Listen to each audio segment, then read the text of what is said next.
140번째 질문입니다.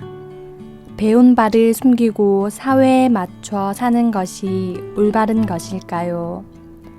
불멸 2권 130페이지 본문입니다.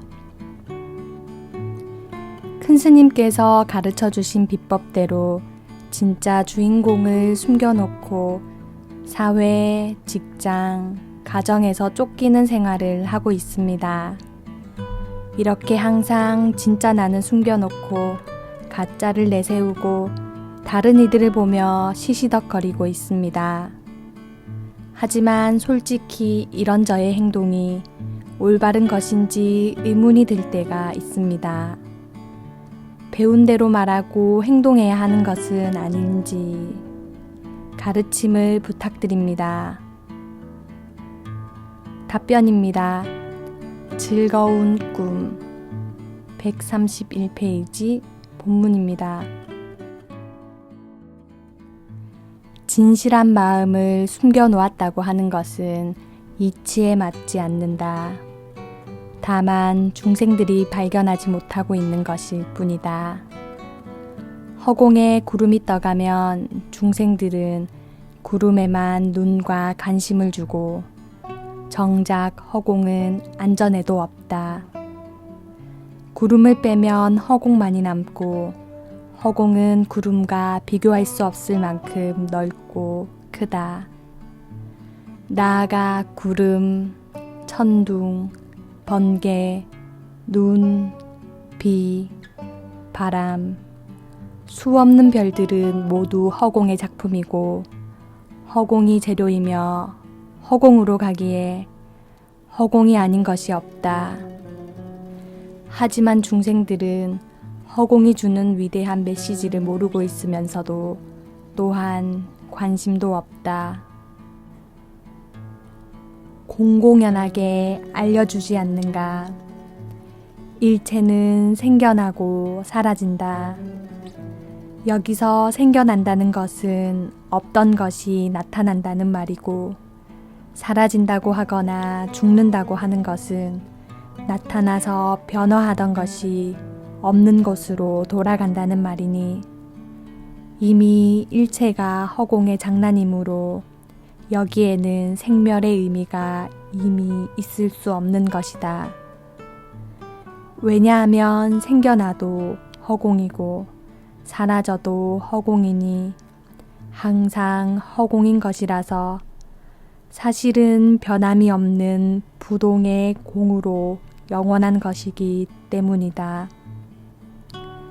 그러므로 생사의 의미는 더욱 어리석은 깨달음의 작용이었을 뿐이다. 그렇다고 깨달음에게 생사가 있을 수도 없는 것인데, 그러므로 사실은 아무리 숨겨도 숨긴 것이 될 수 없고, 아무리 중요한 일이라고 해도 중요한 일이 될 수 없는 것이다. 단지 삶이라는 이름인 오묘한 깨달음의 작용일 뿐이다. 중요하다고 난리를 쳐도 달라질 것은 없다. 모두가 부처, 허공, 우주를 품은 깨달음이라는 사실이 당연하게 느껴진 이는 중생들이 불안해하고 조급해하고 너무도 진지해하는 모습에 안타까워지거나 때론 웃음이 나온다고 해도 허공과 둘이 아닌 깨달음의 작용인 진리, 진실, 사실, 실제는 요지부동이며 절대불변이니 냉정하고 엄연할 뿐이다. 하늘이 쪼개질 듯 태풍과 천둥번개와 폭우가 날려도 허공은 절대불변이며 요지부동이고 냉정하며 엄연한 허공이라는 말이다. 중생이 아무리 심각해지고 아무리 재물을 바쳐 죽고 사는 사람이 되게 해달라고 빌어도 일체의 허공 법칙은 달라지지 않는다. 중생이든 사물이든 모두가 찰나마다 사라져 허공이 된다. 마치 드라이아이스가 기화하듯. 그리고 수도 없는 중생과 사물이 생겨난다. 그러나 역시 허공이 허공으로 변하는 것이 아니겠는가. 없는 허공이 있는 허공으로, 그리고 있는 허공이 없는 허공으로.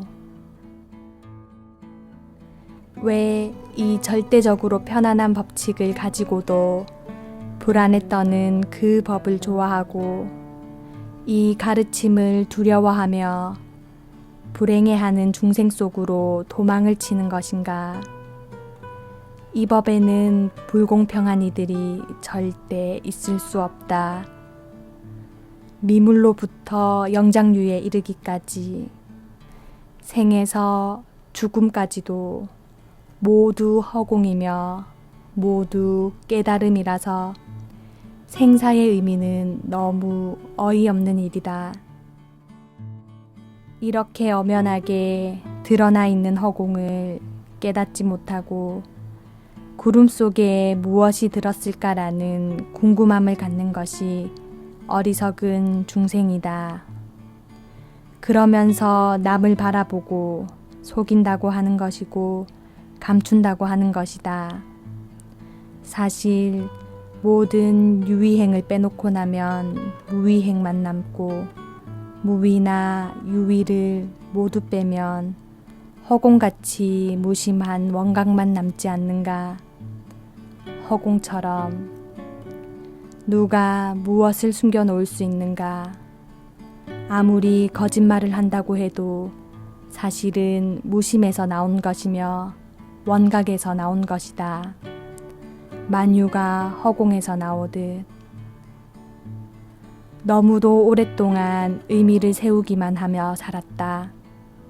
그 의미가 어떤 것인지는 생각도 해보지 않은 채 마치 꿈속에서 죽어가는 새를 보았다고 깨어나서도 왜 새가 죽어가는가, 왜 죽어야만 하는가라며 의미심장함에 빠지는 것과 같이 언젠가 이런 말을 했었다. 편해질 수 있다면 유리창을 깨고 감옥에 들어간들 어떻겠냐고. 그리고 그것이 싫으면 꿈속에서 즐거이 일하라고. 항상 즐거운 꿈을 꾸라고.